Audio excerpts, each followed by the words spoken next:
Shalom Bapak Ibu, apa kabar? Wow, yang antusias di sebelah kanan, sebelah kiri mana suaranya Shalom? Puji Tuhan.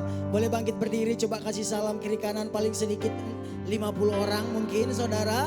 Kasih salam yang sebanyak-banyaknya.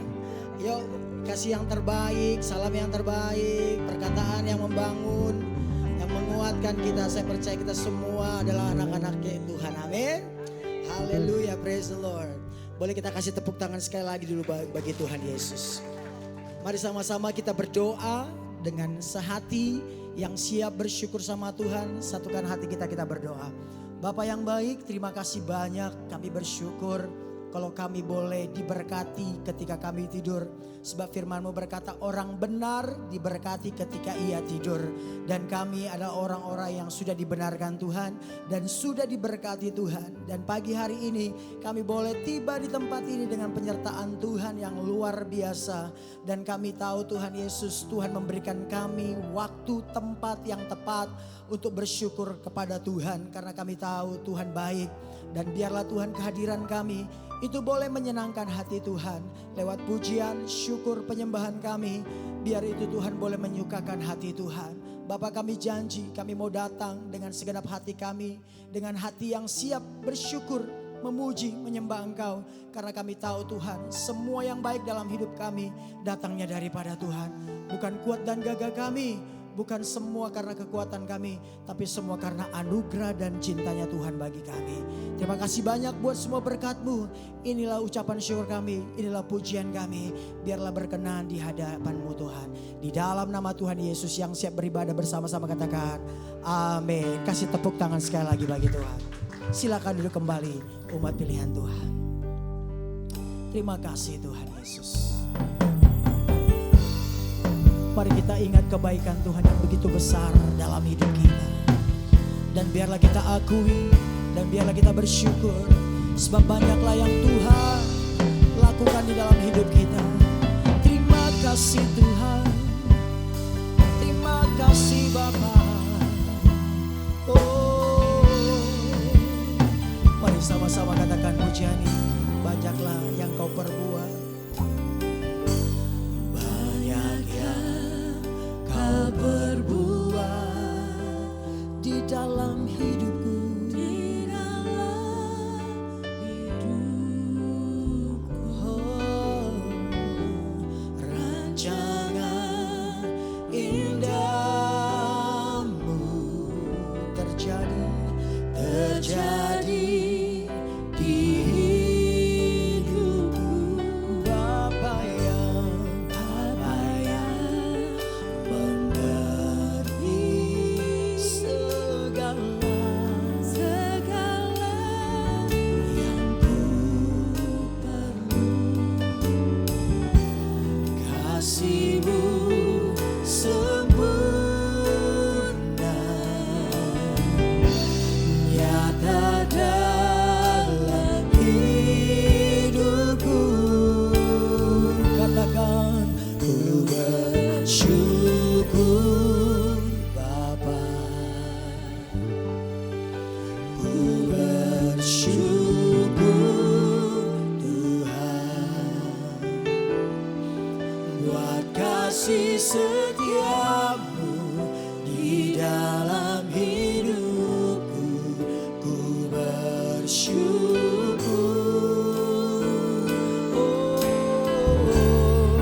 kasih tepuk tangan sekali lagi bagi Tuhan.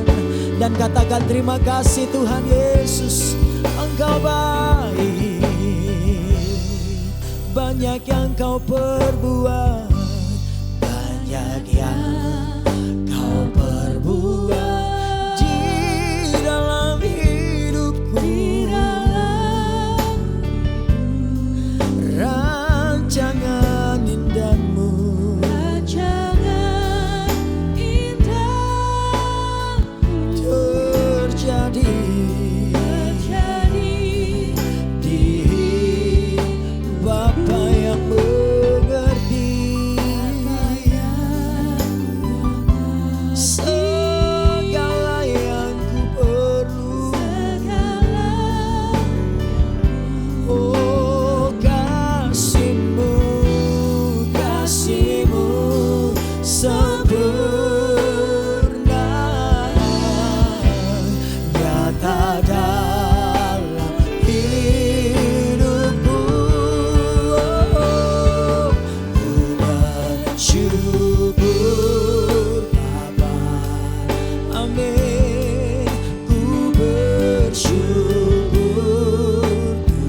kasih setiamu, buat kasih setiamu di dalam hidupku. Ku bersyukur, oh Tuhan, ku bersyukur. Bapa,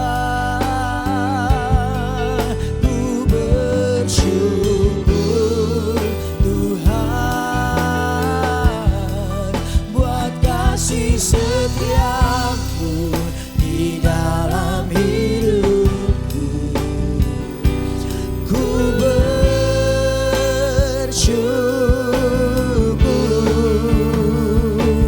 Tuhan.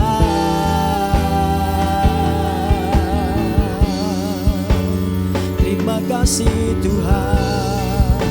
Boleh Bapak Ibu saja katakan dengan tulus, banyaklah yang kau perbuat, banyak yang. Katakan di dalam hidupku Tuhan Yesus. Rancangan indahmu terjadi dalam hidupku.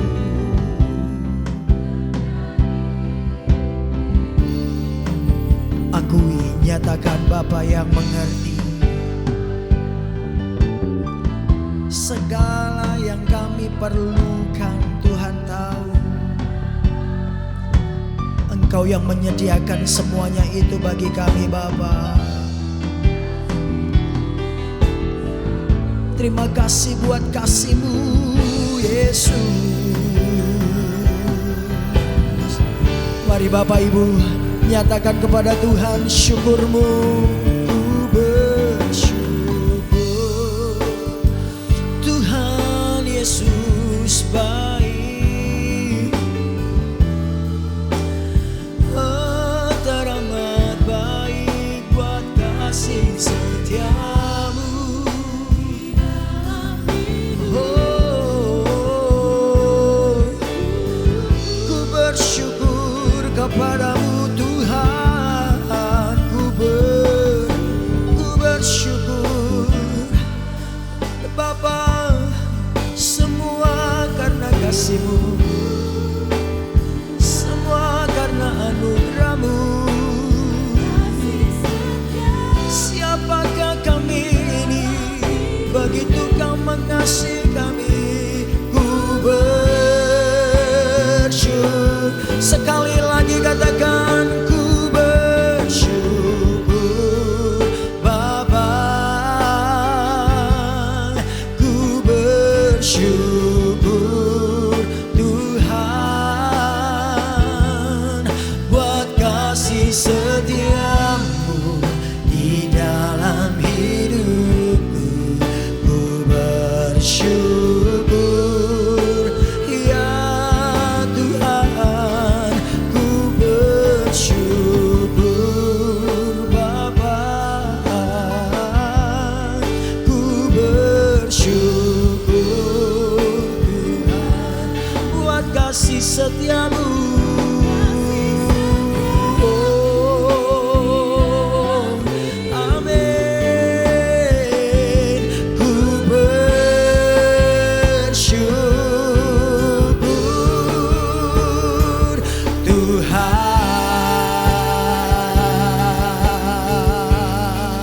tak pernah Kau tinggalkan, tak pernah Kau biarkan kami berjalan sendiri, dan tiada lembah kelam yang kami lewati tanpa penyertaan-Mu. Oh, sama-sama katakan, tak ada lembah kelam. Amin. Tak ada lembah kelam yang tak kulewati tanpa hadir-Mu. Wow, terima kasih Tuhan. Hatiku takkan gentar. Yes, karena kami percaya Tuhan yang selalu menopang kami. Tak ada lembah kelam, tak ada lembah kelam yang tak kulewati.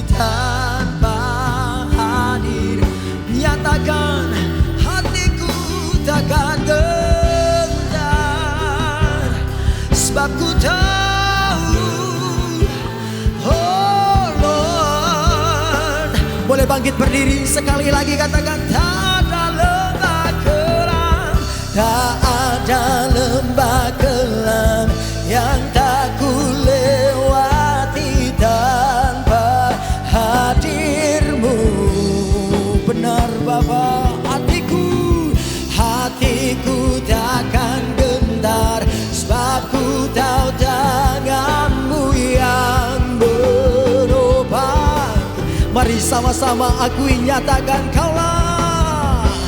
Kaulah Yesus, Kaulah Tuhan, hanya Kau ku percaya.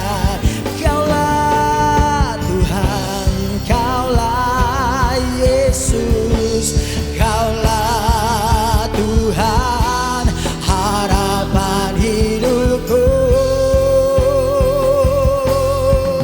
Oh, ku bersyukur Bapa, ku bersyukur Tuhan buat kasih setiamu di dalam hidupku. Ku bersyukur, oh Yesus, ku bersyukur Bapa, ku bersyukur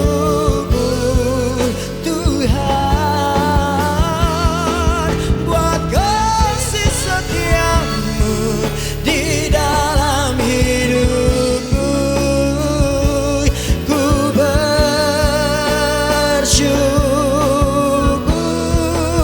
Tuhan, Tuhan sembah Dia. Bersyukurlah kepada Tuhan, sebab Dia baik.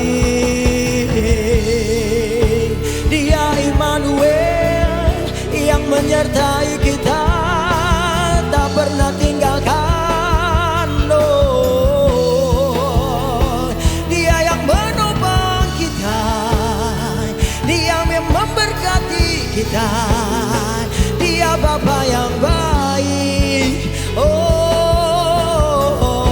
terima kasih Tuhan Yesus, Engkaulah segalanya. Teramat baik, teramat setia Kau bagi kami. Kau layak disembah, Kau layak dipuja selamanya.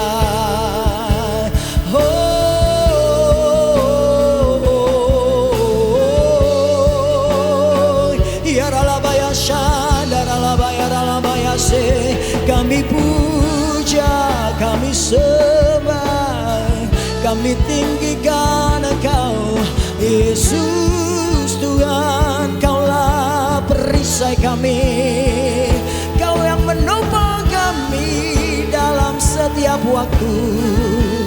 Tuhan Yesus, Engkau baik, Engkau mulia.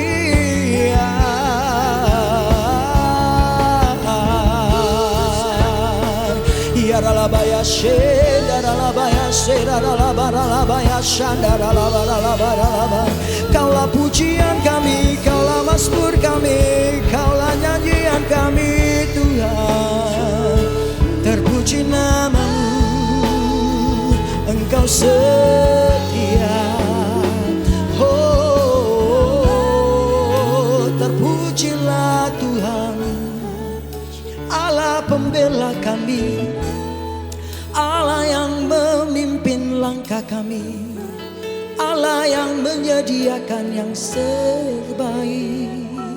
Tak sekalipun Dia meninggalkan, Dia memulihkan hari-hari kami. Dia yang menuntun setiap kami, Dia berikan damai, kekuatan, penghiburan. Tuhan Yesus, kami bersyukur. Ku mau selalu bersyukur, selalu bersyukur. Kau setia, yang selalu menopang. Ku mau selalu bersyukur. Yes, Engkau melihat hati yang bersyukur. Engkau melihat ketulusan hati kami ya Abah. Katakan, ku mau selalu bersyukur. Terima kasih banyak Tuhan. Terima kasih banyak buat cinta. Terima kasih buat kasih sayang. Terima kasih buat semua yang terbaik. Kami gak bisa balas Tuhan, karena kami tahu Engkau teramat baik. Yuk kasih tepuk tangan bagi Tuhan. Ku mau selalu bersyukur, selalu bersyukur. Kau Tuhan yang setia, yang selalu menopang. Ku mau selalu bersyukur, oh, selalu bersyukur. Kau Bapakku yang setia. Oh, ku mau selalu bersyukur, selalu bersyukur. Kau Tuhan yang setia, yang selalu menopang. Ku mau selalu bersyukur, selalu bersyukur. Kau Bapakku yang setia.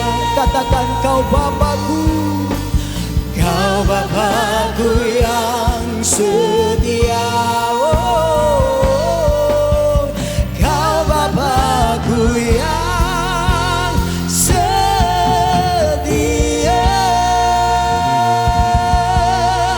Boleh kasih tepuk tangan yang lebih meriah bagi Tuhan dan sambil berkata, terima kasih Tuhan Yesus, Engkau baik, Engkau baik dan teramat baik. Kami bersyukur kepada Tuhan buat cintanya yang begitu besar bagi kami. Dan kami percaya Tuhan Yesus, kasih setiamu tidak pernah beranjak dari setiap kami. Itulah sebabnya kami bersyukur dan bersyukur dan bersyukur. Tuhan Yesus baik. Yang setuju dan sepakat katakan amin. Boleh kasih tepuk tangan yang kuat buat Tuhan. Sekuat saudara menerima berkat dari Tuhan. Wow, amin. Coba kasih tos kiri kanan, katakan, yuk kita ceritakan kebaikan Tuhan lewat pujian kita. Amin. Datanglah ke baitnya dengan hati bersyukur. Amin.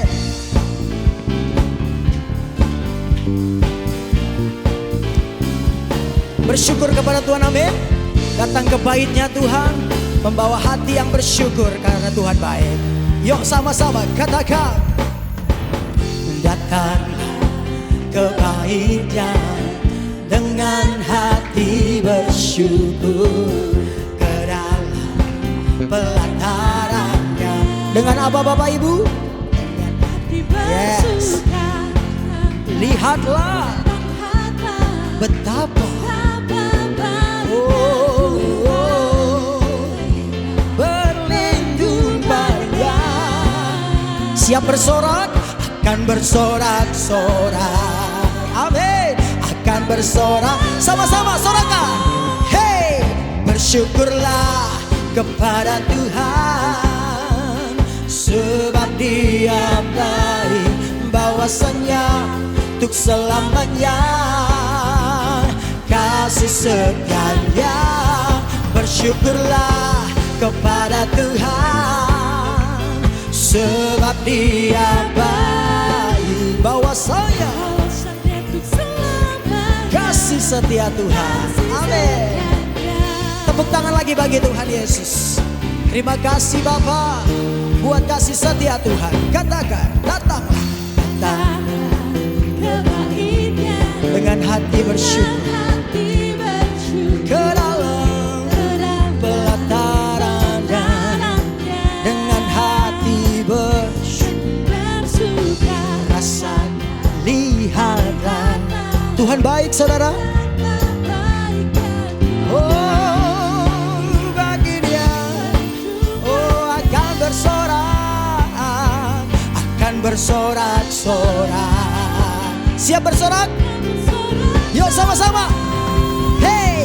Bersyukurlah kepada Tuhan, sebab Dia baik, bahwasannya untuk selamanya kasih setianya.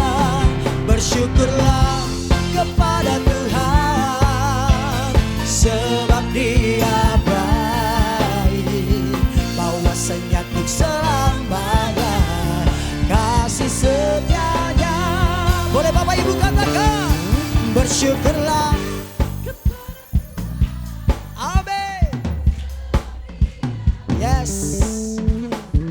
Kami mengalami, itulah sebabnya kami berkata-kata, itulah sebabnya kami memuji. Sekali lagi Bapak Ibu katakan, bersyukurlah Tuhan baik. Yes Lord. Thank you Lord for all that you have done in our life. Yo sekali lagi katakan, bersyukurlah. Bersyukurlah kepada Tuhan, sebab Dia baik, bahwasannya untuk selamanya kasih setianya. Bersyukurlah kepada Tuhan, sebab Dia baik, bahwasannya untuk selamanya kasih bahwasannya. Amin. Bahwasannya untuk bahwasannya. Katakan bahwasannya.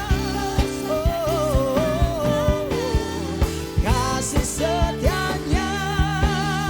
Katakan bersyukurlah. Katakan amin. Boleh tos sekali lagi katakan bersyukur sama Tuhan. Kamu cantik hari ini, kamu tampan hari ini, itu karena Tuhan. Amin. Yuk tepuk tangan sama-sama. Kita katakan Tuhan Yesus baik, bahwasanya untuk selamanya kasih setianya. Yuk sama-sama katakan, tiada berkesudahan, tiada berkesudahan kasih setiamu Tuhan, selalu baru rahmat-Mu, hari berganti hari. Amin Bapak Ibu. Tetap kulihat, gak pernah berakhir. Oh. Boleh jempolnya diangkat sama-sama katakan, Tuhan Yesus baik, sungguh amat baik, untuk selama-lamanya. Tuhan Yesus baik. Oh Lord, thank you God. Amin. Untuk selama-lamanya Tuhan Yesus baik. Yang percaya supaya katakan yuk. Katakan, tiada berkesudahan kasih setiamu Tuhan, selalu baru, hari berganti hari. Tetap kami lihat kebaikan Tuhan. Yes, tak pernah berakhir di hidupku. Yang mengalami katakan, Tuhan Yesus baik, sungguh amat baik, untuk selama-lamanya.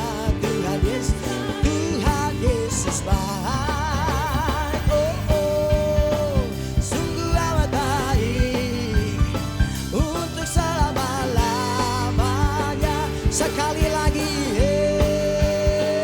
Tuhan Yesus baik, sungguh amat baik, untuk selama-lamanya. Sekali lagi nyatakan, oh God, you are so good. Amin, amin. Selamanya. Oh, oh, Tuhan Yesus baik, untuk selamanya, untuk selama-lamanya. Dari selama-lamanya sampai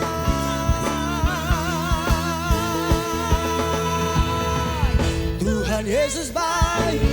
Katakan haleluya. Yang percaya katakan amin. Haleluya, puji Tuhan.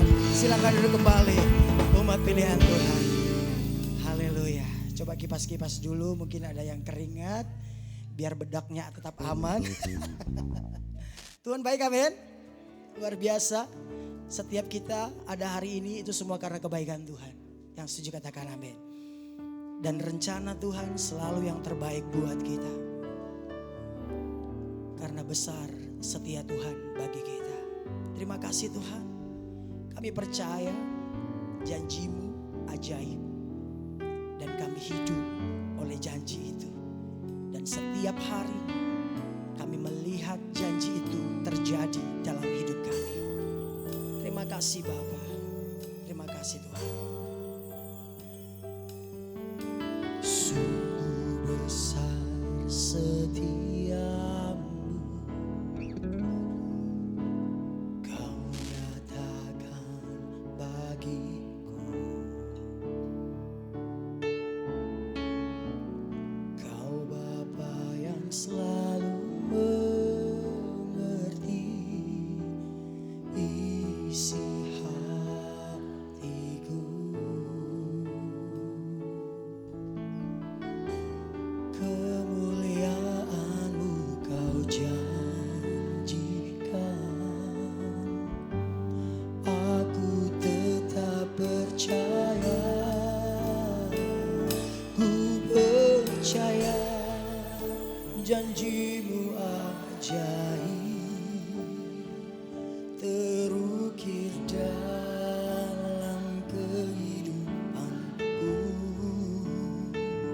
Ku berserah di dalam kekuatan-Mu.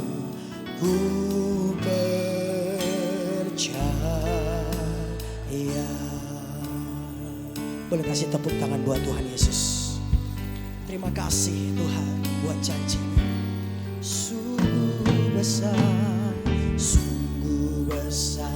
setiamu, Kau nyatakan bagiku. Kau Bapa yang selalu mengerti isi hatiku. Kemuliaan-Mu Kau janjikan. Aku tetap percaya. Ku percaya janji-Mu ajaib, terukir dalam kehidupanku. Ku berserah di dalam kekuatan-Mu. Hanya Kau segalanya bagiku. Ku percaya janji, yes Kau terukir dalam kehidupanku. Ku berserah di dalam kekuatan-Mu. Ku percaya. Nyatakan iman-Mu kepada Tuhan. Tak akan kami takut dan gentar Tuhan. Tak akan ku takut, tak akan ku gentar. Kaulah imanku, amin. Kaulah Tuhanku. Tak akan ku ragukan kebaikan-Mu di hidupku. Mari bangkit berdiri bersama-sama, nyatakan dengan iman. Ku percaya janji-Mu ajaib, terukir dalam kehidupan. Apapun yang saat ini sedang kau doakan dan gumulkan, percayalah bahwa ajaib janjinya Tuhan. Dia Allah yang menjawab setiap doa-doamu. Sebab Dia yang berkata, mintalah maka diberi, ketuklah maka pintu dibukakan kepadamu. Terukir dalam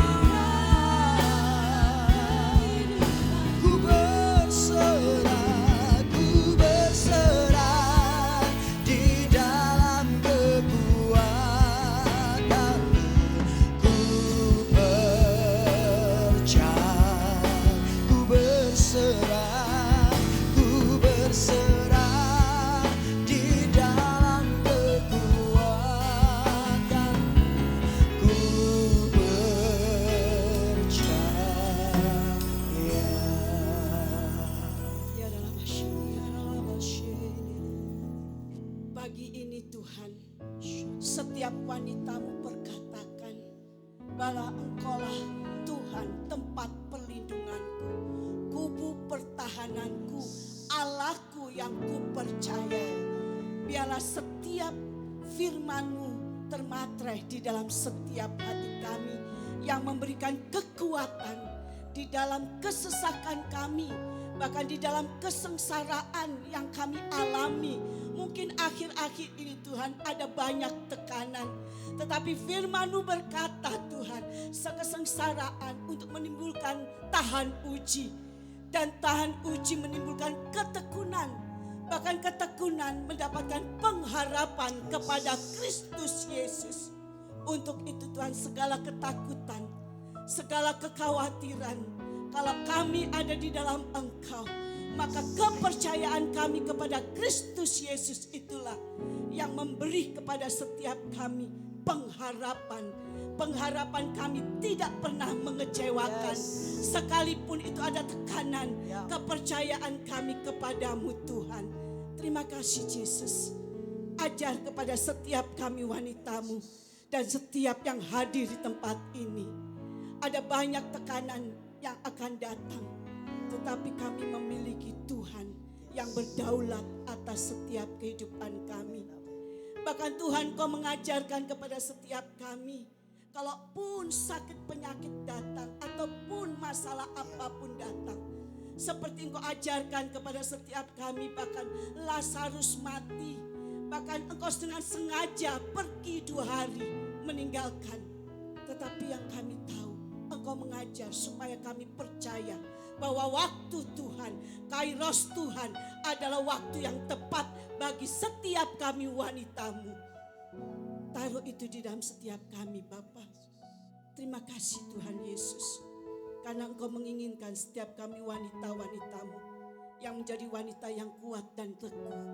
Bahkan sebagai wanita di dalam keluarga, untuk membawa suami, membawa anak-anak, bahkan di dalam pengenalan akan Kristus Yesus. Engkau menjadikan kami wanita yang bijaksana. Terima kasih Tuhan. Jangan ada satupun yang Kau lalukan, tetapi Engkau melawat setiap pribadi lepas pribadi. Karena Engkau yang mengenal setiap hati kami. Karena tidak ada yang tersembunyi di hadapan Engkau. Terima kasih Bapa. Kami wanita-wanitamu yang berharga di matamu. Ada tujuan ilahi. Engkau menciptakan setiap kami. Ada pekerjaan yang baik yang Engkau taruh di dalam setiap kami. Terima kasih menjadi Tuhan wanita-wanita yang berdampak di dalam sekeliling kami. Karena kami semua wanita menjadi surat yang terbuka di hadapan-Mu, supaya nama-Mu dipermuliakan melalui hidup setiap kami, yang setiap hari Selasa kami boleh beribadah. Terima kasih karena ibadah mengandung janji, baik yang sekarang maupun yang akan datang. Materaikan itu di dalam setiap kami. Terima kasih Bapa. Kami berdoa secara khusus juga Tuhan untuk setiap saudara kami yang dalam kelemahan tubuh. Jehovah Rafa, Allah menyembuhkan. Oleh bilur-bilur Tuhan Yesus telah menerima kesembuhan di dalam nama Tuhan Yesus Kristus. Bapa, kami berdoa untuk Pastor Tim bersama Ibu Evelyn. Bahkan secara khusus untuk Ibu Evelyn yang menggembalakan setiap wanitamu. Kami percaya Engkau memperlengkapi dengan cara ilahi. Untuk setiap kami dipersiapkan menjadi mempelai Kristus-Mu. Hidup mengenal Engkau dengan mengalami perjumpaan secara pribadi dengan Engkau. Otoritas Allah ada di dalamnya. Terima kasih Bapa. Kami angkat tangan kami untuk Indonesia. Indonesia milik kepunyaan-Mu. Apapun yang terjadi saat ini, Engkau yang pegang kendali atas bangsa Indonesia.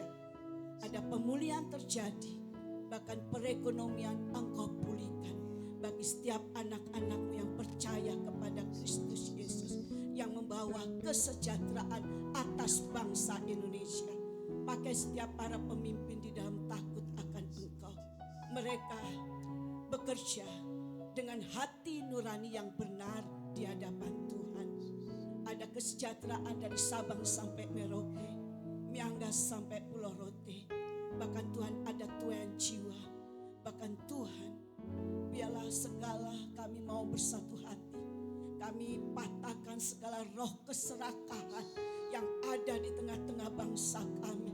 Tetapi Engkau taruh di dalam setiap rakyat Indonesia hati yang penuh kasih dan belas kasih, supaya Indonesia menjadi berkat bagi bangsa dan bangsa-bangsa lain. Terima kasih Tuhan, terpujilah nama-Mu.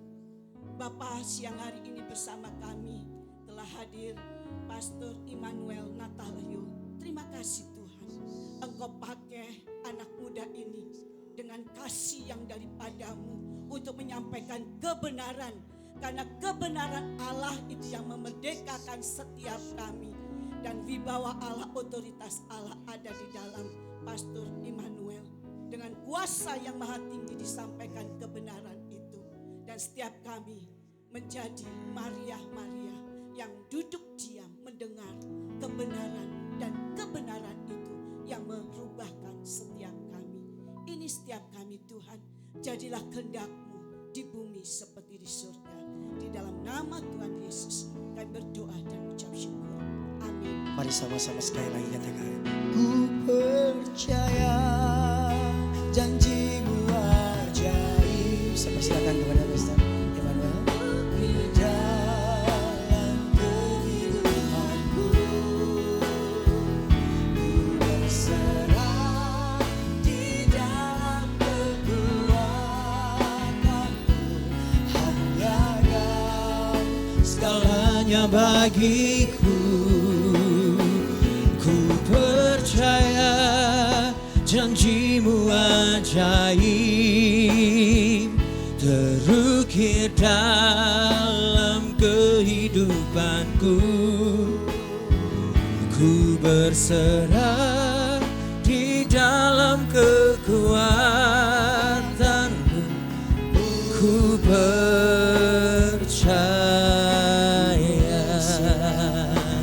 ku berserah di dalam kekuatan-Mu. Ku percaya.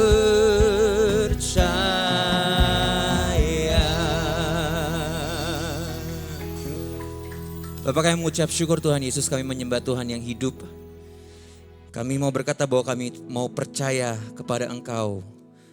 Kami ada di gunung kemenangan, kami mau percaya kepada Engkau. Sekalipun kami ada di lembah kekelaman, kami tetap mau percaya kepada Tuhan Yesus. Kami tetap mau berkata bahwa Tuhan Yesus baik. Percaya bahwa rancangan-Mu adalah yang terbaik. Bahwa Engkau adalah Tuhan yang baik. Engkau Tuhan yang bukan hanya penuh kasih, tapi Engkau adalah kasih. Terima kasih Tuhan Yesus untuk ibadah pada siang hari ini. Terima kasih untuk tiang doa yang sudah hadir. Pada siang hari ini hamba-Mu berdoa supaya tiang doa yang sudah hadir menjadi tiang doa yang kokoh di keluarga masing-masing. Boleh menjadi penopang, penolong yang sepadan di tengah keluarga masing-masing. Terima kasih untuk ibadah pada siang hari ini Tuhan Yesus.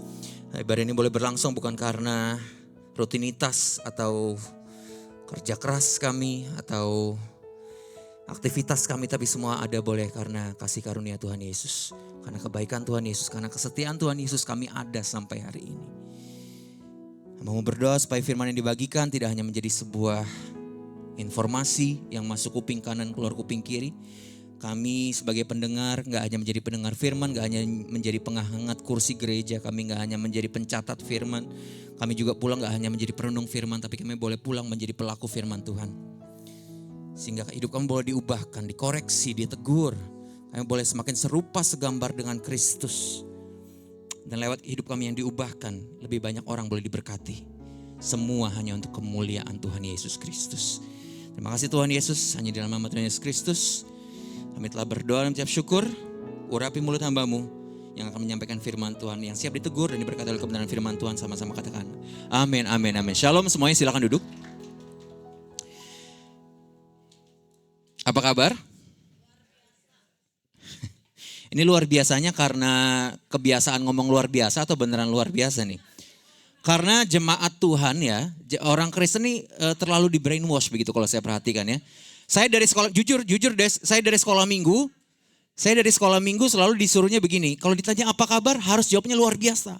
Karena Tuhan kita luar biasa. Oh iya betul Tuhan kita luar biasa, tapi hidup kita kan gak selalu luar biasa, betul? Kadang kita ada masalah, kadang kita sehat, kadang kita sakit, kadang kita baik, kadang kita gak baik. Jadi Tuhan mau kita tuh apa adanya. Karena Tuhan tidak bisa memulihkan yang kita pura-purain. Kita ngumpet-ngumpetin sama Tuhan, Tuhan gak bisa pulihkan. Tuhan hanya bisa memulihkan yang kita tunjukkan kepada Tuhan. Begitu. Jadi kalau memang lagi luar biasa puji Tuhan. Tapi kalau lagi tidak baik-baik saja, mengakulah saja. Amin. Jadi luar biasanya jangan karena default gitu ya. Jangan karena kebiasaan ditanya apa kabar, luar biasa, luar biasa. Hidup orang Kristen gak harus selalu luar biasa kok. Tapi kita punya Tuhan yang selalu luar biasa. Gitu konsepnya ya. Oke. Pada siang hari ini saya ingin menyampaikan. Seperti biasa kalau saya menyampaikan kebenaran firman Tuhan saya kasih judul. Judulnya adalah mujizat yang sejati.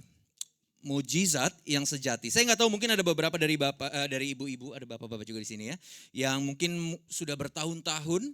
Mungkin berbelas-belas tahun, mungkin seperti bangsa Israel berpuluh-puluh tahun berdoa untuk yang namanya sebuah mujizat. Saya nggak tahu, mungkin mujizat kesembuhan fisik kah, atau mujizat pemulihan keluarga kah, atau mujizat secara finansial kah, atau apapun itu mujizat jalan buntu yang Bapak Ibu butuhkan. Saya nggak tahu pergumulan apa yang Bapak Ibu alami pada siang hari ini. Tapi yang saya tahu adalah saya adalah salah satu orang yang berdoa untuk mujizat. Saya sudah 14 tahun berdoa untuk mujizat kesembuhan untuk skizofrenia dan bipolar disorder saya. Saya sudah kira-kira 6 tahun berdoa untuk kesembuhan HIV AIDS saya. Sampai hari ini Tuhan belum kabulkan. Jadi saya masih berjuang. Jadi saya juga berdoa untuk yang namanya mujizat kesembuhan. Begitu. Jadi saya nggak tahu Bapak Ibu berdoa untuk mujizat apa pada siang hari ini. Tapi semakin saya pelajari tentang Alkitab, ternyata saya belajar bahwa ternyata mujizat yang sejati bukanlah hanya sekedar tentang sakit sembuh. Mujizat yang sejati bukan sekedar tentang miskin menjadi kaya, jalan buntu dibukakan, yang rusak dipulihkan, yang sakit disembuhkan. Buat saya darah Kristus terlalu murah untuk semuanya itu. Jadi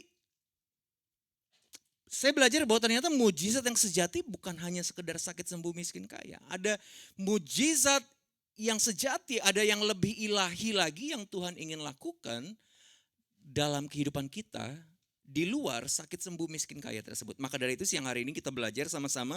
Jadi sebenarnya yang Alkitab maksudkan dengan mujizat yang sejati adalah apa? Nah saya berikan sebagai prelude, sebagai ayat pengantar, kita sama-sama baca dari peristiwa di mana Tuhan Yesus menyembuhkan ke-10 orang kusta. Bapak Ibu pasti sudah pernah baca peristiwa tersebut. Kita sama-sama baca di Lukas 17 ayat 11 sampai 19. Lukas 17 ayat 11 sampai 19. Perikopnya adalah ke-10 orang kusta, saya bacakan. Ke-10 orang kusta, Lukas 17 ayat 11 sampai 19. Firman Tuhan berkata demikian. Dalam perjalanannya ke Yerusalem, Yesus menyusur perbatasan Samaria dan Galilea. Ketika ia masuk suatu desa, datanglah 10 orang kusta menemui dia. Oke, ingat bahwa penyakit kusta pada zaman dulu itu adalah ibaratnya kayak death sentence-nya. Penyakit yang paling ditakuti pada zaman itu, begitu ya.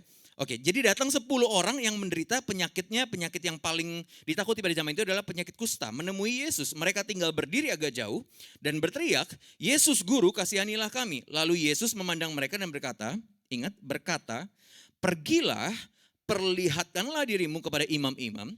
Dan sementara mereka di tengah jalan, mereka menjadi tahir. Tahir itu bukan hanya sekedar sembuh, tapi justru tahir itu artinya suci, disucikan kembali begitu. Seorang dari mereka ketika melihat bahwa ia telah sembuh dalam perjalanan tersebut, kembali kepada Tuhan Yesus sambil memuliakan Allah dengan suara nyaring. Lalu tersungkur di depan kaki Yesus dan mengucap syukur kepada Yesus. Orang itu adalah seorang Samaria. Lalu Yesus berkata, "Bukankah ke-10 orang tadi semuanya telah menjadi tahir? Di mana yang 9? Tidak adakah di antara mereka yang kembali untuk memuliakan Allah selain daripada orang asing ini?" Saya menyimpulkan ternyata ada mujizat yang lebih dari sekedar sakit sembuh dari peristiwa ini. Harusnya Bapak Ibu perhatikan. Harusnya kalau memang yang hanya ingin dilakukan oleh Tuhan Yesus mujizatnya adalah sekedar sakit menjadi sembuh. Harusnya ayat 17 dan 18 gak ada. Saya bacakan sekali lagi. Kan yang tadi 10-10 sembuh. Yang sembuh berapa? 10. Yang kembali berapa? 1. Di ayat 17 begini. Waktu orang yang satu itu datang kembali kepada Yesus. Yesus bilang gini, "Loh, bukannya tadi saya udah sembuhin 10-10-nya? Yang 9 mana?" kok cuman satu yang balik, yang 9 gak ada yang mau balik untuk memuliakan Tuhan selain satu orang ini. Berarti ada satu, mungkin saya bisa katakan ada satu kekesalan. Kalau anak Gen Z bilang sekarang ada satu kejulitan. Ada satu komplain, ada kekesalan, sedikit kekesalan yang Yesus rasakan pada waktu itu. Dimana harusnya dia pengennya, benar ya, dia pengennya 10-10-nya balik kepada Yesus dan memuliakan Tuhan. Sampai sini setuju sama saya ya. Harusnya kalau sekedar mujizat yang Yesus mau lakukan adalah sekedar sakit menjadi sembuh. Harusnya kan 10-10 sudah sembuh nih. Harusnya waktu suatu orang balik untuk memuliakan Tuhan, Yesus bilang, harusnya kalau memang sekedar sakit sembuh, Yesus harusnya bilang gini, oh it's okay, no problem, it's okay, balik ke gerombolanmu, it's okay, no problem. Dia gak bilang gitu kan, tapi dia bilang, yang 9 mana? Kok cuma satu? Yang 9 gak mau balik? Untuk memuliakan Tuhan. Berarti ada satu ketidakpuasan, ada satu kekesalan. Berarti dari situ saya menyimpulkan ternyata ada something more. Ada sesuatu yang lebih yang Yesus mau lakukan. Lebih dari sekedar kusta menjadi sembuh, sakit menjadi sembuh. Nah berarti kita mau belajar siang hari ini ternyata yang lebihnya itu, yang mujizat sejati yang Yesus ternyata mau tuju itu apa? Kalau bukan sakit menjadi sembuh, kalau bukan miskin menjadi kaya, kalau bukan jalan buntu dibukakan. Mujizat yang sejati adalah ini. Kita sama-sama belajar dari peristiwa berikutnya. Yaitu kita sama-sama baca di peristiwa lainnya di Markus 8 ayat 22 sampai 26. Markus 22, ini Bapak Ibu juga, Markus 8 ayat 22 sampai 26. Ini peristiwa pasti Bapak Ibu juga sudah pernah baca di Alkitab, di mana Yesus, kalau tadi menyembuhkan apa? Kusta ya. Ini Yesus menyembuhkan seorang buta. Ingat bahwa kusta tadi adalah kalau penyakit itu di ranking, kusta ini juara. Ya, juara 1. Dia medali emas. Nah buta ini mungkin bawa-bawa lah 5 atau 6 saya nggak tahu lah ya. Nah di garis bawah itu dulu. Yesus menyembuhkan seorang buta di kampung Betsaida. Ya, Markus 8 ayat 22 sampai 26. Saya bacakan kepada Bapak Ibu boleh simak. Firman Tuhan berkata demikian. Kemudian tibalah Yesus dan murid-muridnya di mana? Di Betsaida. Di situ orang membawa kepada Yesus seorang yang buta dan mereka memohon kepadanya. Berapa orang? Berapa orang? Kok gak dijawab? Ini gak menyimak ya. Yang buta berapa orang? 1. Seorang buta dan mereka memohon kepadanya. Kalau yang tadi berapa yang kusta? 10. Lebih banyak mana? Ya, oke. Berarti masih saya ngetes supaya gak tidur ya. Ini jam-jam udah mulai lapar soalnya. Yesus seorang buta dan mereka memohon kepada Yesus supaya ia menjamah orang buta tersebut. Yesus memegang tangan orang buta itu dan membawa dia keluar kampung, garis bawahi, memegang tangan orang buta itu dan membawa dia keluar kampung.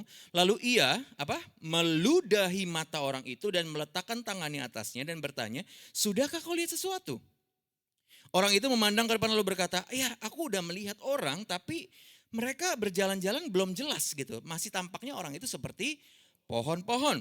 Yesus meletakkan kata garis bawahi lagi tangannya pada mata orang itu. Maka orang itu baru sungguh-sungguh bisa melihat dan telah sembuh sehingga ia dapat melihat segala sesuatu dengan jelas. Sesudah itu Yesus menyuruh dia pulang dan ke rumahnya dan berkata, jangan masuk ke kampung. Kalau kita hanya baca firman Tuhan hanya sekali, ini sepertinya peristiwa yang mungkin daily life dari seorang, mungkin ini daily vlognya Yesus. Kalau bisa dulu ada vlog nih. Mungkin Yesus ya ini daily vlognya seperti ini aja udah. Menyembuhkan orang sakit. Jadi kita lihat tidak ada yang aneh, tidak ada yang janggal dari peristiwa ini.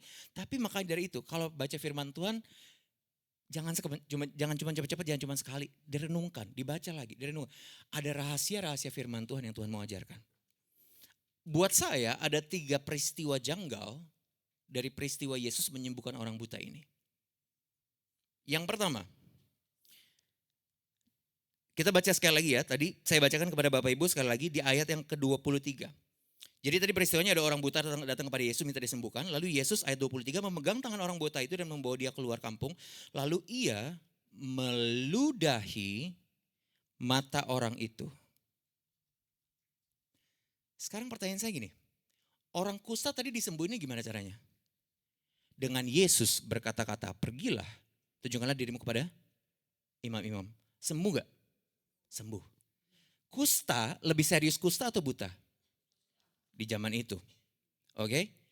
Tapi orang buta ini disembuhkan dengan cara diludahi. Pertanyaan saya, bisa nggak Yesus sebenarnya bisa nggak Yesus sembuhkan orang buta ini dengan hanya berkata-kata juga? Mulai menarik ya. Kalau nggak menarik nggak apa-apa sih. Buat saya menarik. Karena ada sesuatu yang aneh. Harusnya bisa dong Yesus bilang sembuh. Langsung sembuh. Tapi kenapa harus dengan cara yang tidak enak? Lebih enak mana Bapak Ibu? Misalnya Bapak Ibu sakit. Datang kepada siapa yang pendeta nggak ada di sini. Benihin lah misalnya. Benihin nggak ada di sini kan. Nggak apa-apa kita omongin sedikit ya. Nanti di-cut. Misalnya Benihin KKR. Bapak Ibu sakit. Bapak Ibu lebih pilih disembuhin waktu KKR dengan cara ditumpang tangan langsung sembuh atau diludahin pendeta? Pernah coba diludahin sama gembala? Pernah? Tiba-tiba pastor tim, saya mau KKR kesembuhan, semua yang sakit maju di City of Love. Buh. Yang ada yang sembuh jadi sakit. Iya. Bukan sakit menjadi sembuh, tapi sembuh menjadi sakit.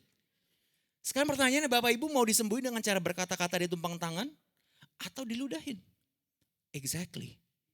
Tapi kenapa orang buta ini disembuhkan dengan cara yang lebih tidak enak, dalam tanda kutip lebih ekstrim, lebih tidak nyaman dibanding orang kusta tadi?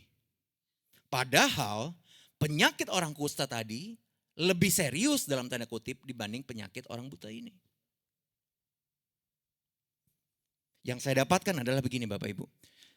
Kita tidak bisa mematok cara Tuhan bekerja dalam kehidupan kita.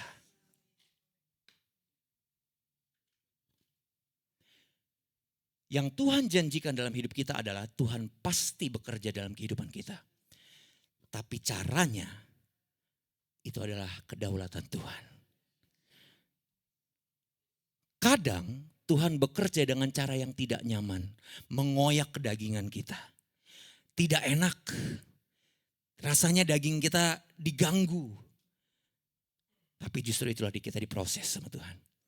Kadang cara Tuhan bekerja itu tidak sesuai dengan cara pikir kita. Tapi justru dengan begitu itu menjadikan Tuhan sebagai Tuhan.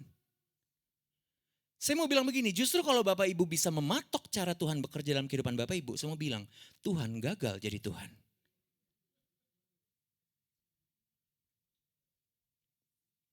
Karena Alkitab katakan cara pikir kita bukan cara pikir Tuhan. Jalan Tuhan bukan jalan kita. Jadi artinya justru kalau cara Tuhan bekerja itu tidak sesuai dengan apa yang kita doakan, justru menjadikan dia Tuhan. Justru kita nggak bisa mematok cara Tuhan bekerja. Yang Tuhan janjikan dalam Alkitab adalah saya pasti bekerja dalam kehidupanmu anak-anakku, kata Tuhan. Tapi caranya gimana? Ya itu terserah Tuhan dong. Kita nggak bisa mematok Tuhan, aku mau sembuh ya, tapi aku mau caranya A, B, C, D, E, banyak lah listnya. Gak bisa. Yang Tuhan janjikan adalah Tuhan pasti bekerja dengan caranya sendiri. Kadang kita ditumpang tangan oleh Tuhan dalam tanda kutip. Kadang dalam tanda kutip juga kita diludahi oleh Tuhan. Lebih enak mana? Ditumpang tangan, betul? Tapi kadang cara Tuhan lebih gak enak. Maka dari itu jangan pernah membandingkan kehidupanmu dengan kehidupan orang lain. Kenapa? Karena cara Tuhan bekerja dalam kehidupan si A dan cara Tuhan bekerja dalam kehidupan si B itu berbeda-beda. Ada yang ditumpang tangan, ada yang diludahin. Ada yang nyaman, ada yang tidak nyaman. Ada yang enak, ada yang tidak enak. Maka dari itu jangan pernah bandingkan kehidupanmu dengan kehidupan orang lain. Kenapa? Karena yang Tuhan janjikan adalah Tuhan pasti bekerja. Tapi caranya berbeda-beda. Amin. Jadi mulai sekarang Bapak Ibu, yang Bapak Ibu bisa expect dalam Tuhan adalah Tuhan pasti bekerja. Tapi caranya gimana? Bapak Ibu hanya bisa bilang, Tuhan it's up to you. Aku berdoa, aku berusaha, dan terakhir aku berserah. Caranya gimana? Terserah Tuhan. Mau enak gak enak, mau nyaman gak nyaman, semua itu kedaulatan Tuhan. Tapi yang aku pegang janjimu Tuhan, Tuhan pasti bekerja dalam kehidupanku. Amin. Itu peristiwa yang pertama, yang janggal buat saya. Peristiwa tadi pas pertama kita baca nggak ada yang janggal ya. Tapi setelah kita kupas ternyata ada satu peristiwa yang janggal, yaitu cara Tuhan bekerja. Nah ini peristiwa kedua yang janggal buat saya, waktu saya baca kembali firman Tuhan di peristiwa ini. Peristiwa yang kedua yang janggal buat saya adalah begini, kalau tadi cara Tuhan bekerja itu berbeda-beda bagi dalam kehidupan setiap orang. Yang kedua peristiwa yang janggal adalah begini Bapak Ibu. Saya bacakan di ayat 23 kembali, Markus 8 ayat 23 ya. Tadi ada seorang buta datang, Yesus lalu memegang tangan orang buta itu dan membawa dia keluar kampung. Lalu ia meludahi mata orang itu. Nah ini dia. Dia meletakkan tangan Yesus atas orang buta itu dan bertanya, udah ngeliat belum? Orang itu bilang, udah ngeliat sih, tapi orang yang itu jalannya masih kelihatan kayak pohon-pohon. Kata Tuhan begitu. Kata orang buta tersebut bilang seperti itu. Yesus ayat 25 meletakkan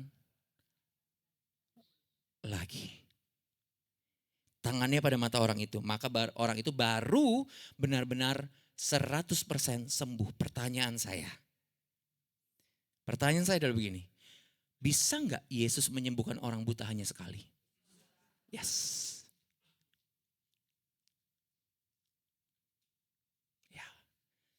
Yang menarik buat saya adalah begini.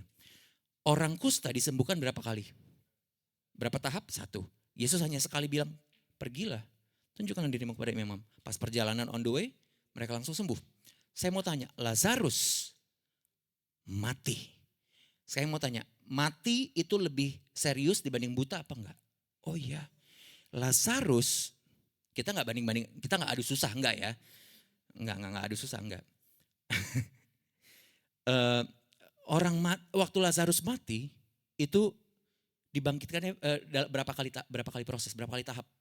Hanya 1 kali. Yesus berkata-kata, lalu Lazarus bangkit. Yang notabene lebih serius, dalam tanda kutip lebih akut, Yesus sanggup menyelesaikan masalah tersebut hanya sekali jalan. Tapi orang buta yang notabene lebih tidak serius dalam tanda kutip, harus 2 kali proses penyembuhannya. Ditumpang tangan, lalu diludahin lagi. Belum sembuh. Kalau saya jadi jemaat, saya marah sama pendetanya. Lu udah ludahin gue, nggak sembuh lagi. Iya kan? Lalu Yesus tumpang tangan lagi. Yang kedua kali baru dia bilang, oh iya baru sembuh. Pertanyaannya, Yesus kan bisa sembuhin dia 1 kali. Kenapa harus 2 kali? Lalu saya waktu membaca ini saya mulai merenungkan. Apa jangan-jangan Yesus ini bukan spesialis mata? Apa mungkin dia pengetahuan tentang penyakit matanya kurang? Atau mungkin Yesus di hari itu lagi bad mood. Lagi bete. Lagi Jesus was having a bad day mungkin. Sehingga waktu dia lagi bete terus kuasanya kurang. Mungkin enggak? Ya kan enggak mungkin kan? Yesus itu all powerful, almighty dari dulu sekarang sampai selama-lamanya. Bahkan dia membangkitkan orang mati semudah itu. Semudah membalikkan telapak tangan. Kenapa dia harus menyembuhkan orang buta harus 2 kali? Berarti ada sesuatu pengajaran yang Tuhan mau ajarkan kepada kita lewat peristiwa itu, betul ya? Yang saya dapat pribadi adalah kalau tadi cara Tuhan bekerja dalam kehidupan kita berbeda-beda. Poin kedua saya adalah begini. Berapa kali Tuhan mau bekerja dalam kehidupanmu juga berbeda-beda. Ada orang-orang yang berdoa untuk kesembuhan sudah 1 kali, 2 kali, 3 kali, 4 kali, 1 tahun, 2 tahun, 3 tahun gak sembuh-sembuh. Lalu dia mulai berkata, Tuhan si ibu itu, si ibu Lingling, ibu Bapak Afung, Bapak siapa? Kok dia hanya berdoa 1 kali, 2 kali langsung sembuh? Saya udah berdoa bertahun-tahun. Kok Tuhan gak sembuhkan saya? Gak adil dong Tuhan. No. Berapa kali, berapa lama Tuhan mau bekerja, berapa kali Tuhan mau berproses dalam kehidupanmu. Itu semua kedaulatan Tuhan. Sekali lagi poinnya adalah jangan pernah bandingkan kehidupanmu dengan kehidupan orang lain. Cara Tuhan bekerja dalam kehidupanmu dan cara Tuhan bekerja dalam kehidupan orang lain berbeda. Berapa kali atau berapa lama Tuhan mau bekerja dalam kehidupanmu dengan kehidupan orang lain juga berbeda-beda. Artinya jangan pernah bandingkan salibmu dengan salib orang lain. Kenapa? Karena salib kita berbeda-beda. Kenapa salib kita berbeda-beda? Karena tujuan ilahi kita juga berbeda-beda. Betul tujuan utama kita adalah betul semakin serupa segambar dengan Kristus. Memuliakan Tuhan lewat kehidupan kita. Itu tujuan komunal namanya. Itu tujuan komunal orang Kristen. Tapi setiap dari kita punya tujuan bukan komunal, tapi personal. Tujuan personal kita berbeda-beda. Karena tujuan personal kita berbeda-beda, walaupun tujuan komunal kita sama, maka dari itu proses kita juga berbeda-beda. Bayangkan kalau misalnya bass atau drum dengan keyboard atau piano saling iri-irian. Gak bisa. Piano diciptakan untuk menciptakan harmoni. Kunci C, D, crash, apalagi saya nggak tahu, nggak ngerti. Hanya untuk menciptakan harmoni. Drum nggak bisa ada kunci C, nggak ada. Adanya hi-hat, tom-tom, snare dan segala macam. Drum diciptakan untuk menciptakan ketukan. Piano, ya keyboard bisa sekarang. Kalau piano nggak bisa menciptakan duk-tak, nggak bisa. Piano tujuannya untuk menciptakan harmoni. Drum diciptakan untuk menciptakan ketukan. Dan dua-duanya kalau dijadikan satu akan menjadi sebuah harmonisasi yang indah. Tapi masing-masing punya fungsinya masing-masing. Karena fungsinya punya fungsi masing-masing, cara membuat masing-masing juga berbeda. Ya. Maka dari itu kita belajar siang hari ini karena fungsinya berbeda, cara proses membuatnya juga berbeda.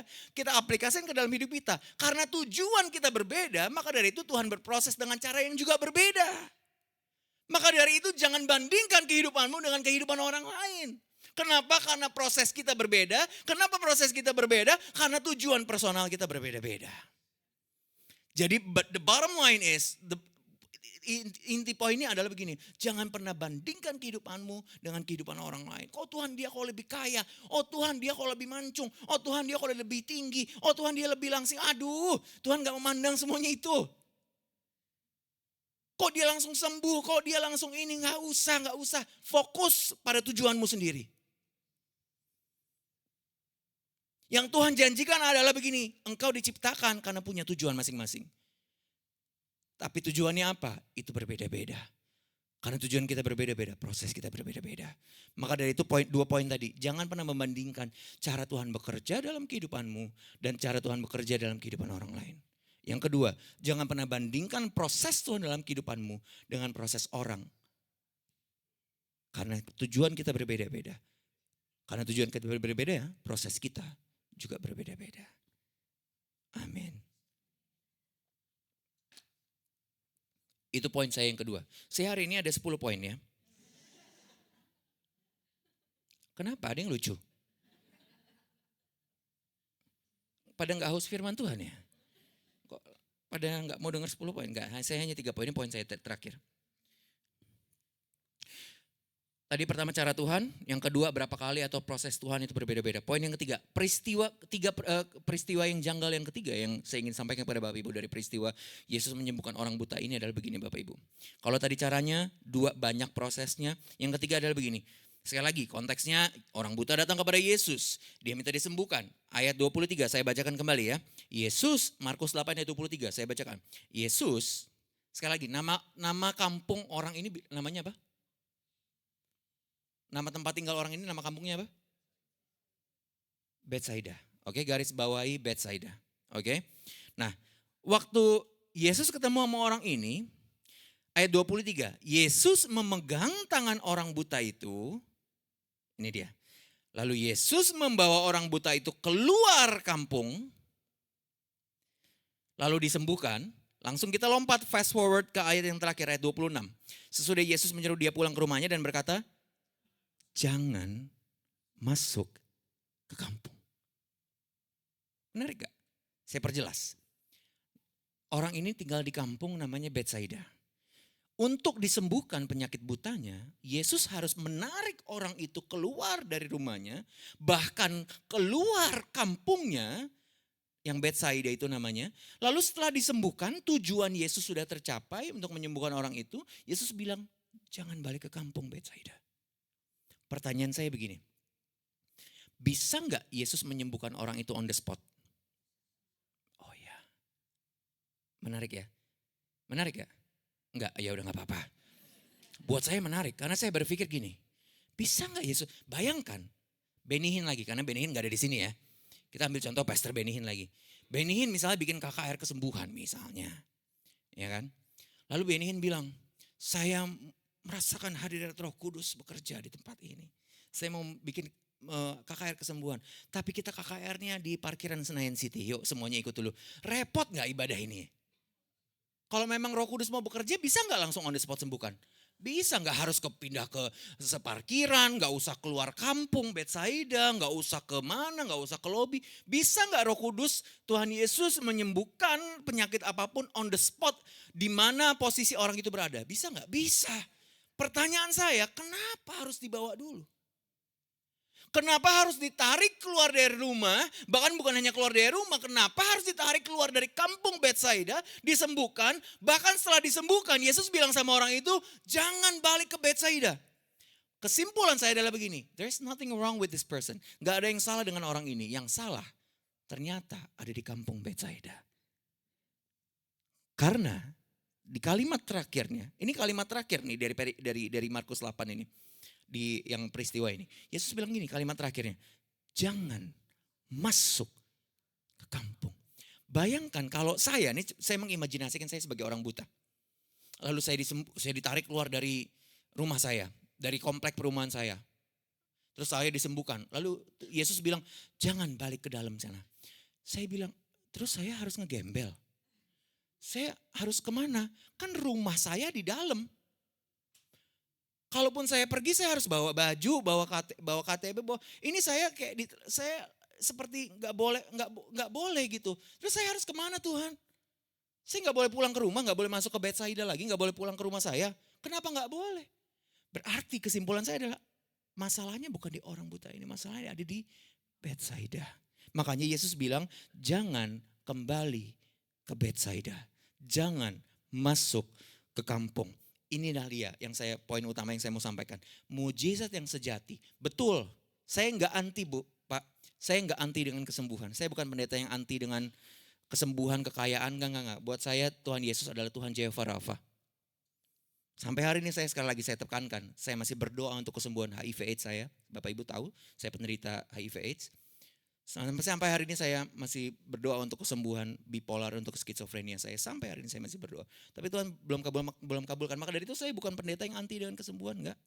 Saya bukan pendeta yang anti dengan kekayaan, enggak. Saya tahu uang bukan segalanya, tapi segalanya butuh uang.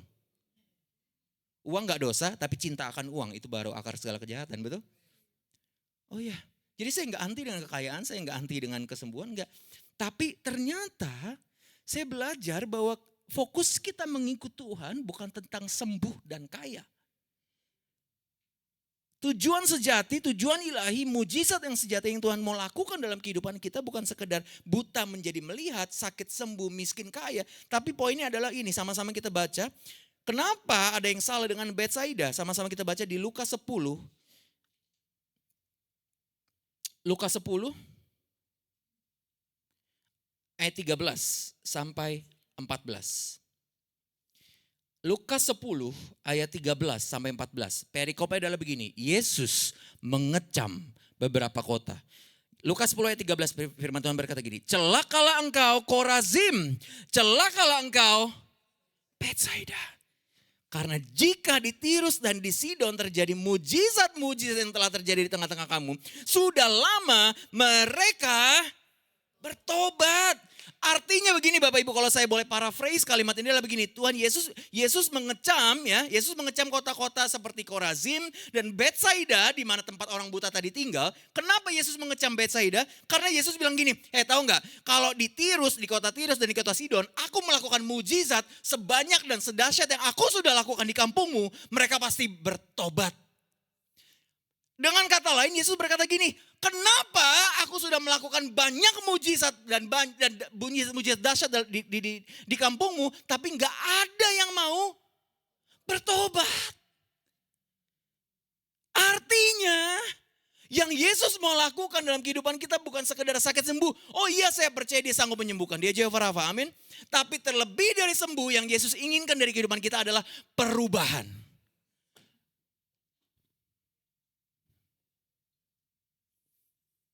Karena di sini dikatakan, aku mengecam Betsaida. Kenapa? Karena Yesus bilang gini, Kalau aku melakukan mujizat seperti yang aku lakukan mujizat di kampung Betsaida kepada kota lain seperti Sidon dan juga Tirus. Mereka, orang-orang yang tinggal di Tirus dan Sidon pasti bertobat. Tapi kenapa kamu di Korazim dan di Betsaida, aku sudah melakukan mujizat A, B, C, sudah sering aku datang ke kampung Betsaida. Tapi kenapa kalian cuma mau mujizatnya tapi nggak mau pertobatannya? Artinya mujizat yang sejati yang Tuhan mau lakukan dalam kehidupan kita bukan sakit sembuh. Tapi adalah pertobatan. Karena mujizat yang tertinggi itu bukan tentang sakit sembuh. Mati dibangkitkan, itu terlalu gampang buat Tuhan. Kalau Tuhan mau lakukan, dia bisa lakukan. Buktinya Lazarus dengan semudah itu dia bangkitkan orang mati. Tapi pertobatan, mohon maaf. Tuhan bukan gak bisa, tapi Tuhan gak mau memaksakan pertobatan. Pertobatan harus dilakukan dua pihak. Satu-satunya pertobatan yang Tuhan gak bisa lakukan dalam kehidupan kita. Bisa sih, saya ralat. Mungkin tidak mau lakukan dalam kehidupan kita. Adalah pertobatan. Kenapa? Karena Yesus mau bermitra dengan kita. Tuhan gak mau memaksakan keselamatan. Tuhan gak mau memaksakan perubahan. Tuhan gak mau memaksakan pertobatan. Tiba-tiba, makanya jadi orang Kristen kita jangan kebanyakan nonton film Disney, Rapunzel dan yang lain-lain. Ya, Bapak Ibu boleh berdoa, Tuhan, aku orangnya emosian. Aku berdoa supaya aku dijadikan serupa segambar dengan Kristus, punya karakter Kristus. Jadikan aku orang yang sabar. Supaya aku gak emosian lagi, jadikan aku orang yang sabar. Supaya aku segambar sekarakter dengan Kristus. Dalam nama Yesus, amin. Tiba-tiba, tring. Aku jadi sabar. Aku tidak bisa marah. Apa itu marah? Langsung gak bisa emosi? Enggak lah. Jangan kebanyakan nonton film Disney makanya. Enggak gitu caranya Tuhan bikin kita sabar. Kalau sakit bisa gak digituin? Bisa. Bahkan sakit pun gak perlu doa bisa sembuh gak? Bisa. Saya kasih bukti. Pernah sakit tenggorokan gak? Doa gak untuk sembuh? Enggak kan? Sembuh sendiri gak? Iya. Pernah pusing gak? Sakit kan? Doa gak untuk pusingnya sembuh? Enggak kan? Cuma minum obat doang kan? Enggak doa kan? Sembuh sendiri gak? Sembuh, iya. Tapi coba sabar. Punya kasih. Mengampuni. Bisa gak tiba-tiba terjadi sendirinya? Gak bisa. Gak bisa. Maka dari itu mujizat tertinggi bukan tentang sakit sembuh. Karena itu terlalu mudah buat Tuhan. Tapi pertobatan, perubahan karakter kita. Karena Yesus gak mau memaksakan itu. Bisa dia, tapi dia gak mau. Kenapa? Karena Alkitab katakan dia hanya mengetuk pintu hati kita. Tuhan Yesus tidak pernah mendobrak pintu hati kita. Tapi dia hanya mengetuk pintu hati kita. Kalau Tuhan kita mengizinkan dia masuk, kita bukakan dia masuk. Tapi kalau kita gak bukakan, ya udah dia pergi, dia lewat. Ya, dia gak pernah mendobrak. Tapi dia mengetuk. Untuk tugas membuka pintunya adalah kita. Artinya pertobatan, Roh Kudus tinggal di dalam hidup kita. Itu adalah kemitraan kita dengan Tuhan. Maka dari itu mujizat yang tertinggi derajatnya. Bukan sakit sembuh, bukan miskin kaya, bukan mati dibangkitkan, bukan jalan buntu dibukakan, yang tidak enak menjadi enak, yang tidak nyaman menjadi nyaman. Tapi mujizat tertinggi yang sejati yang Tuhan melakukan dalam kehidupan kita adalah pertobatan. Jadi mulai hari ini kita belajar, sekali lagi jangan anti dengan kesembuhan, jangan anti dengan kekayaan. Tapi fokus kita adalah hari lepas hari kita semakin serupa, segambar dengan Kristus. Saya menyambung yang tadi, bagaimana cara orang ajar Tuhan membuat kita menjadi sabar? Bukan tiba-tiba cering, apa itu marah? Enggak bukan gitu. Tapi justru kalau kita berdoa, Tuhan jadikan aku orang yang sabar. Caranya gimana? Tuhan akan mengirimkan orang-orang nyebelin dalam kehidupanmu. Iya benar, benar. Bagaimana cara kita, kalau kita Tuhan, aku ingin punya kasih dalam kehidupanku. Seperti Tuhan yang juga adalah kasih, aku ingin punya kasih yang berlimpah-limpah dalam kehidupanku. Bagaimana Tuhan jadikan kita orang yang penuh kasih, Tuhan akan ngirimin orang-orang gak tahu diri dalam kehidupanmu. Benar, supaya kasih kita di stretch lagi. Kesabaran kita di stretch lagi. Kapasitas kita diperlebar lagi. Kita semakin serupa segambar dengan Kristus lagi. Dan untuk pertobatan itu adalah keputusan kita untuk mau berubah atau enggak. Maka dari itu mujizat yang sejati adalah tentang pertobatan. Pertobatan artinya apa? Perubahan. Perubahan apa? Karakter kita menjadi serupa, segambar dengan Kristus.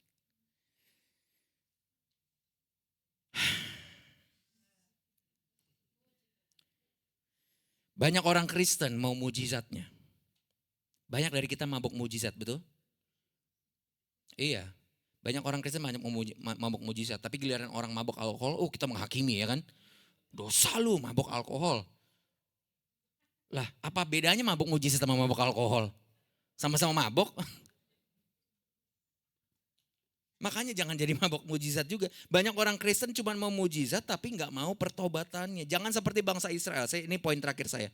Ya, jangan seperti bangsa Israel waktu mereka berjalan menuju tanah perjanjian. Sudah berapa kali Tuhan melakukan mujizat dalam kehidupan mereka. Contohnya yang pertama Musa tinggal angkat tongkat lalu 10 tulah menyerang bangsa Mesir. Musa tinggal sentuh sungai ini lalu berubah menjadi darah. Musa membelah laut Teberau saat mengalami jalan buntu. Saat bangsa Israel masuk ke dalam padang gurun lalu mereka berkemah. Tuhan tetap melakukan mujizat dalam kehidupan bangsa Israel dengan cara apa? Waktu mereka buka kemah setiap pagi ada roti di depan kemah mereka. Ada mana? Itu bukan lagi tentang masalah bretok atau mako atau yang lain. Ini bukan tentang roti fresh from the oven loh. Ini fresh from heaven loh. Bukan fresh from oven ini lagi. Ini fresh from heaven. Bayangkan Anda buka pintu rumah Anda tiba-tiba ada makanan, ada roti tiba-tiba turun dari sorga. Mana di depan tempat tinggal Anda. Ini kurang keren apa lagi penyertaan Tuhan untuk bangsa Israel. Ada tiang awan, tiang api. Mereka selalu minta untuk mujizat. Tapi pada ujung-ujungnya apa? Bangsa Israel tetap bersungut-sungut. Makanya saya selalu bilang gini, betul mudah untuk Tuhan mengeluarkan bangsa Israel dari Mesir. Tapi untuk keluarkan Mesir dari bangsa Israel itu keputusan mereka sendiri. Sekali lagi, mudah untuk Tuhan keluarkan bangsa Israel dari Mesir. Tapi keputusan mereka sendiri yang harus mengeluarkan Mesir dari mereka sendiri. Makanya butuh proses berapa lama? Lebih sampai generasi yang awal tidak masuk. Generasi berikutnya baru masuk. Berarti lebih mudah ngeluarin dari Mesir. Tapi Mesir keluar dari mereka, itu adalah keputusan mereka sendiri. Butuh proses berpuluh-puluh tahun. Maka dari itu yuk jangan jadi, ini poin terakhir saya, kalimat saya berjanji. Pendeta gak boleh bohong ya. Kita belajar mujizat harusnya membuat kita bertobat. Jangan jadi orang Kristen yang tobat lalu kumat. Jadilah orang Kristen yang gak anti dengan mujizat kesembuhan, kekayaan. Silakan berdoa. Kita memang harus berharap kepada Bapa kita di surga karena He is almighty, all powerful. Amin. Tapi fokus kita bukan tentang sakit sembuh miskin kaya. Fokus utama kita, mujizat yang sejati yang hari ini kita belajar. Bukanlah tentang semuanya itu, tapi tentang pertobatan. Perubahan karakter menjadi serupa, segambar dengan Kristus. Tuhan Yesus memberkati. Kita pejamkan mata, kita berdoa. Bapak yang mengucap syukur, kita hampir tahta Tuhan kita berdoa. Bapak yang mengucap syukur Tuhan Yesus untuk kesempatan pada siang hari ini. Kami boleh belajar tentang arti mujizat yang sejati di mana pada siang hari ini kami belajar bahwa fokus kami mengikut Engkau Tuhan Yesus. Bukanlah tentang menjadi sakit sembuh, bukanlah tentang menjadi miskin, menjadi kaya.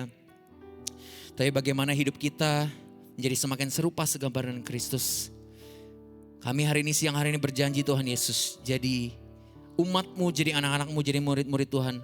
Yang fokusnya bukan melulu tentang sakit, sembuh, miskin, kaya dan mujizat. Kami gak mau mabok mujizat. Tapi yang kami kejar mulai siang hari ini. Kami mau berjanji fokus kami mau shift our focus dari sekedar mujizat. Tapi sekarang menjadi pertobatan. Perubahan karakter kami. Kami siap mau diproses hari lepas hari untuk menjadi semakin serupa segambar dengan Kristus. Siang hari ini Tuhan, kami membuka hati kami selebar-lebarnya. Kami mengizinkan Engkau untuk menyelidiki hati kami. Kau boleh selidiki hati kami. Mungkin siang hari ini ada dari kami yang sampai hari ini mengikut Tuhan karena motivasinya untuk mengejar berkat, mengejar kesembuhan, hanya mengejar kekayaan, hanya mengejar mujizat, jalan buntu dibukakan. Ampuni kami Tuhan. Siang hari ini kami mau bertobat. Kami mau shift our focus, ganti fokus kami dari semuanya itu menjadi bagaimana hari lepas hari kami boleh semakin serupa segambar dengan Kristus. Sehingga lewat perubahan tersebut orang banyak mulai diberkati. Lewat perubahan tersebut nama Tuhan Yesus dipermuliakan. Kau selidiki hati kami Tuhan Yesus. Selidiki aku, lihat hatiku, apakah ku sungguh mengasihimu Yesus, kau yang maha tahu dan menilai hidupku, tak ada yang tersembunyi bagimu. Sekali lagi katakan, selidiki aku, lihat hatiku. Amin. Apakah ku sungguh mengasihimu Yesus, kau yang maha tahu dan menilai hidupku, tak ada yang tersembunyi bagimu. Telah kulihat, lihat kebaikanmu yang tak pernah habis di hidupku.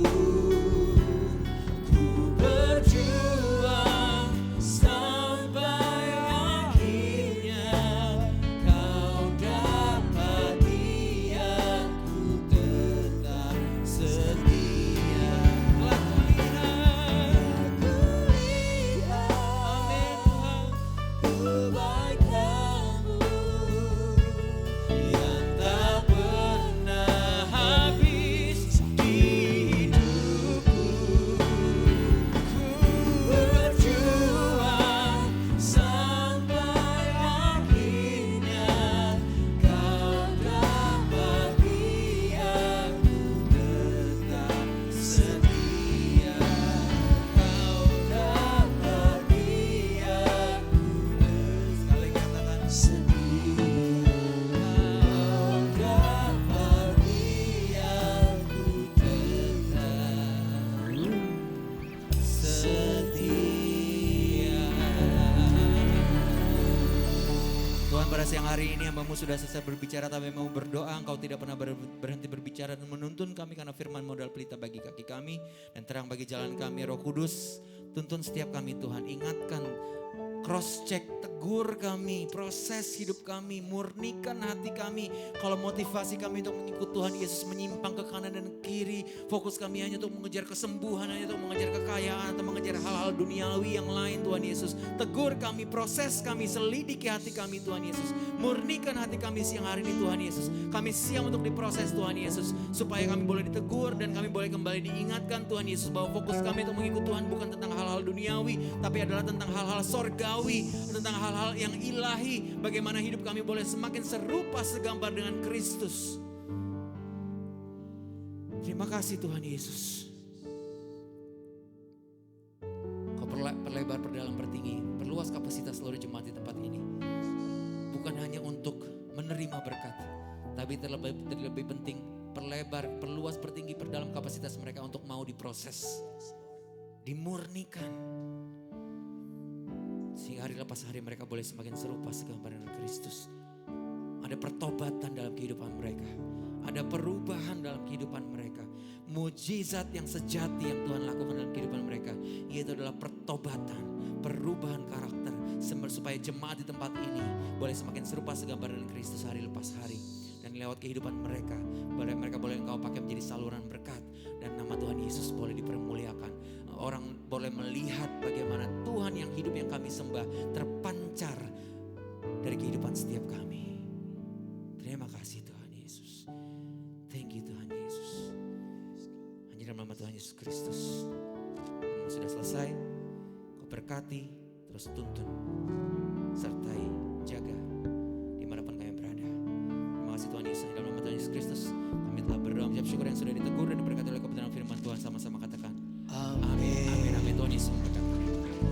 kasih Pastor Immanuel Natalio, sangat diberkati.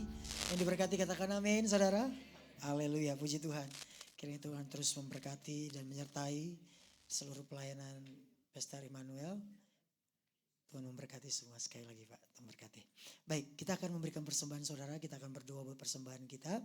Mari siapkan hati dan persembahan saudara, kita akan berdoa bersama-sama.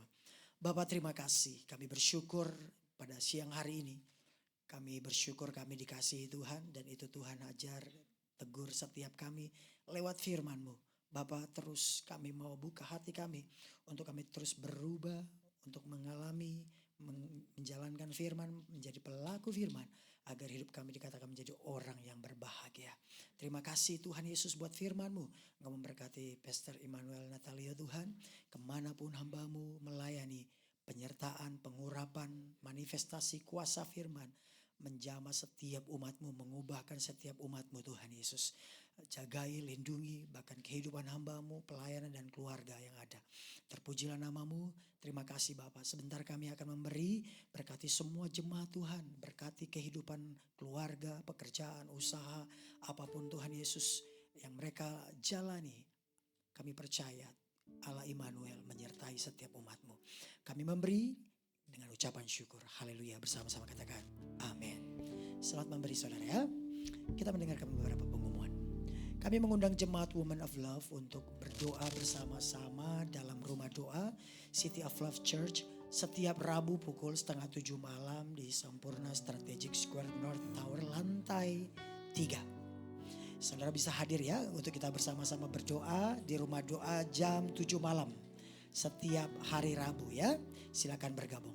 Sunday Service 28 Juni 2026 ibadah onsite jam 10 akan dilayani oleh Bapak Pendeta Samuel Gunawan, gembala saya.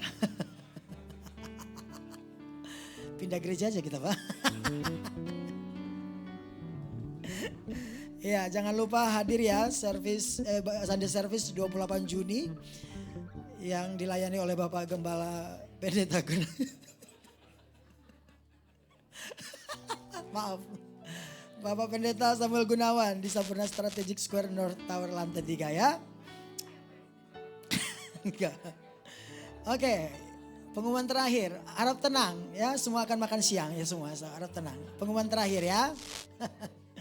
Women of Love tanggal 30 Juni 2026 akan dilayani oleh Pendeta Andreas Sustono di Senayan City Residence lantai mezanin jam 11. Ajak teman-teman seperti ini lagi ya saudara. Besok kita akan absen minggu depan.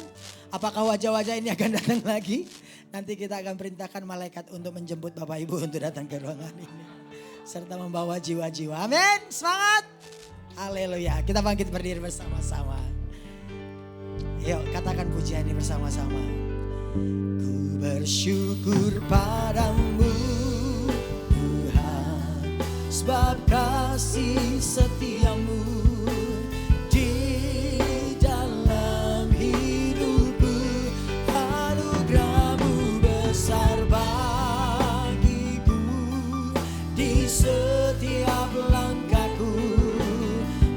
tangan kita sekali lagi katakan ku bersyukur padamu Tuhan, sebab kasih setiamu di dalam hidupku, anugerahmu besar bagiku, di setiap langkahku ku memujimu, ku memujimu.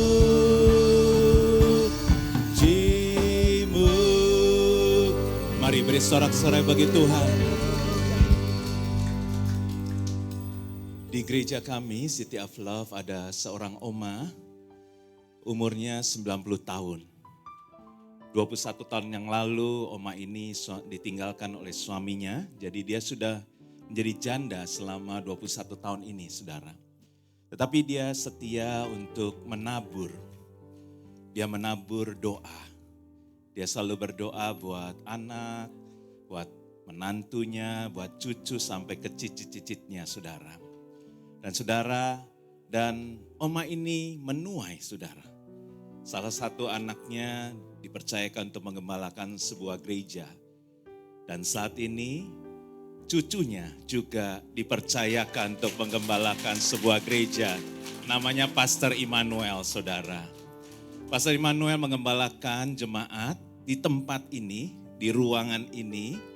Namanya JKI Agape Overflow Church. Ya, Agape Overflow Church. Setiap hari Sabtu jam 1.30 di tempat ini. Jam 2 di tempat ini. Jadi ada gereja di tempat ini setiap hari Sabtu jam 2. Dan ini adalah hasil Oma ini, namanya Oma Lydia. Dia terus berdoa. Karena itu saya percaya doa para wanita Tuhan. Para tiang doa yang ada di ruangan ini. Kalau para wanita Tuhan terus menabur doa. Ada legacy. Ada orang-orang yang akan mewarisi. Saudara menabur pasti akan menuai. Dan mungkin yang menuai bukan generasi kita, tapi generasi yang selanjutnya. Amin saudara. Saya percaya anak, bapak ibu, cucu, cicit juga akan dipakai Tuhan. Amin. Yuk kita angkat dua tangan kita untuk menerima berkat dari Tuhan. Tuhan memberkati engkau. Tuhan melindungi engkau. Tuhan menyinari engkau dengan wajahnya dan memberi kau kasih karunia. Tuhan menghadapkan wajahnya kepadamu dan memberi kau damai sejahtera. Pulanglah bukan hanya merenungkan tapi lakukan firman Tuhan. Mujizat yang sejati adalah pertobatan dan perubahan. Hidup kita sesuai, karakter kita sesuai dengan menjadi seperti Kristus. Terimalah berkat, kasih berlimpah-limpah dari Allah Bapa di dalam anak yang tunggal, Tuhan Yesus Kristus, bersama dengan Roh Kudus menyertai kita semua, mulai saat ini sampai selamanya. Mari para wanita Tuhan dan bapak-bapak yang hadir yang percaya, yang diberkati dan yang dikasih Tuhan katakan, amin. Thank you Pastor Immanuel, Tuhan menyertai selalu pelayanan pengembalaan ini juga. Ferry, thank you so much, hari ini luar biasa praise and worship-nya. Teman-teman yang melayani semua, thank you. Tuhan beserta dengan kita semua.